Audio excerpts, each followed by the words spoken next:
चिराग पासवान के कल पटना आगमन पर जिस प्रकार से कार्यकर्ताओं का हुजूम उमड़ा था, उसे लेकर अब कहा जा रहा है कि उन्होंने बिना अनुमति के कोरोना गाइडलाइंस की धज्जियां उड़ाते हुए अपने कार्यक्रम को किया है। बात ठीक भी है कि अगर क्या आम आदमी इस प्रकार से कोरोना गाइडलाइंस का पालन ना करते हुए कोई भीड़ जुटाता तो क्या पुलिस और प्रशासन उसे छोड़ देती? कल जितने भी बड़े आयोजन हुए उसमें साफ दिख रहा था कि बिना मास्क और सोशल डिस्टेंसिंग के सैकड़ों कार्यकर्ता सड़क पर भीड़ जुटाकर खड़े हैं, लेकिन यह सब कुछ प्रशासन चुपचाप देखता रहा। अगर किसी आम आदमी के मुंह से मास्क 1 मिनट के लिए हट जाए तो प्रशासन तुरंत फाइन काटने के लिए तैयार हो जाता है, लेकिन कल नेता और कार्यकर्ता बिना किसी गाइडलाइन के सैकड़ों भीड़ के साथ अपना कार्यक्रम करते रहे, लेकिन प्रशासन की तरफ से कुछ कार्रवाई नहीं की गई।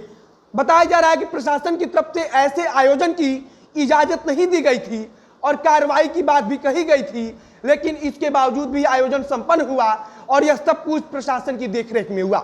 अब नमस्कार, मेरा नाम है मोहित कुमार सिंह और आप देख रहे हैं जनता जंक्शन का विशेष कार्यक्रम explainer. Palm view hospital, Patna का सबसे शानदार अस्पताल, जहां ट्रॉमा सर्विसेज के साथ यूरोलॉजी का भी उचित इलाज होता है। इसी के साथ यहां आपातकालीन सेवा जैसी अन्य व्यवस्थाएं भी उपलब्ध हैं। चिराग पासवान का आशीर्वाद यात्रा की शुरुआत और राष्ट्रीय जनता दल का रजत जयंती समारोह, यह दोनों कार्यक्रम भले ही राजनीति के हिसाब से सफल हो गए हों, लेकिन जहां पर प्रशासनिक व्यवस्था और खासकर सरकार का कोरोना गाइडलाइन पूरी तरह से फेल हो गया।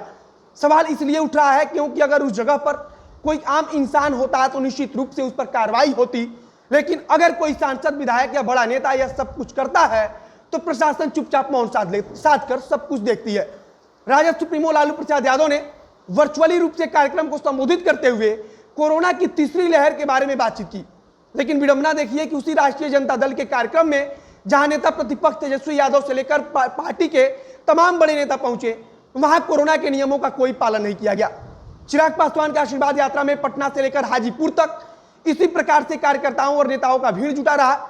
चिराग पासवान के कार्यक्रम को लेकर एक पत्र सामने आया है जिसमें साफ तौर पर किसी भी प्रकार के कार्यक्रम की अनुमति नहीं दी गई है और कहा गया है कि अगर इस आदेश का कोई उल्लंघन होता है तो आपके ऊपर कार्रवाई की जाएगी।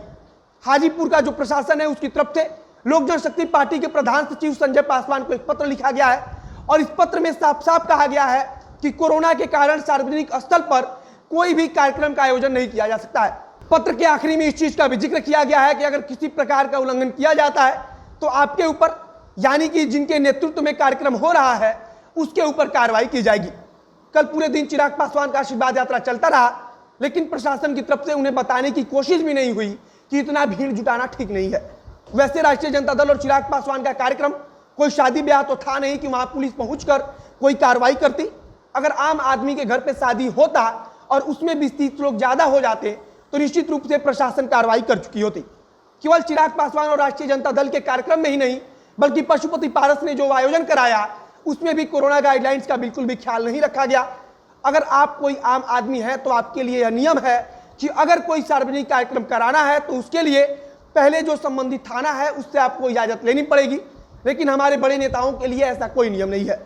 अगर उनके तरफ से कोई पत्र प्रशासन के पास भेजा जाता है जिसमें किसी कार्यक्रम के लिए इजाजत मांगी गई हो और अगर प्रशासन की तरफ से कार्यक्रम की इजाजत नहीं दी गई है, फिर भी कार्यक्रम होता है और उस समय प्रशासन अपनी आंख बंद कर लेता है।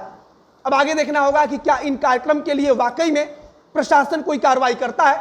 देखना होगा कि क्या कोई नियम और कानून हमारे बड़े नेताओं के लिए होता है या नियम सिर्फ और सिर्फ आम आदमियों के लिए बनाया जाता है।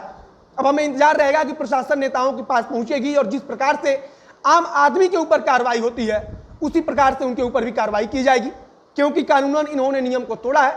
बाकी पशुपति पारस से लेकर नेता प्रतिपक्ष तेजस्वी यादव और चिराग पासवान को भी सोचना चाहिए था कि क्या इस प्रकार से कोई भी कार्यक्रम करना ठीक है। जब हाजीपुर के एसडीएम ने इजाजत नहीं दी तब उनके आदेश को ठेंगा दिखाकर यह कार्यक्रम हुआ, और कार्यक्रम हुआ तो फिर उन पर कार्रवाई अब तक क्यों नहीं हुई। आगे जो कुछ भी नई जानकारी आएगी उसे हम आप तक पहुंचाते रहेंगे। इस वीडियो को यहीं समाप्त करते हैं। अगर फेसबुक पर देख रहे हैं तो पेज को लाइक कीजिए, यूट्यूब पर देख रहे हैं तो चैनल को सब्सक्राइब कीजिए। मिलते हैं फिर बहुत जल्द अगले वीडियो में। कैमरे के पीछे खड़े हैं पीयूष रसिया और मैं मोहित कुमार सिंह। धन्यवाद।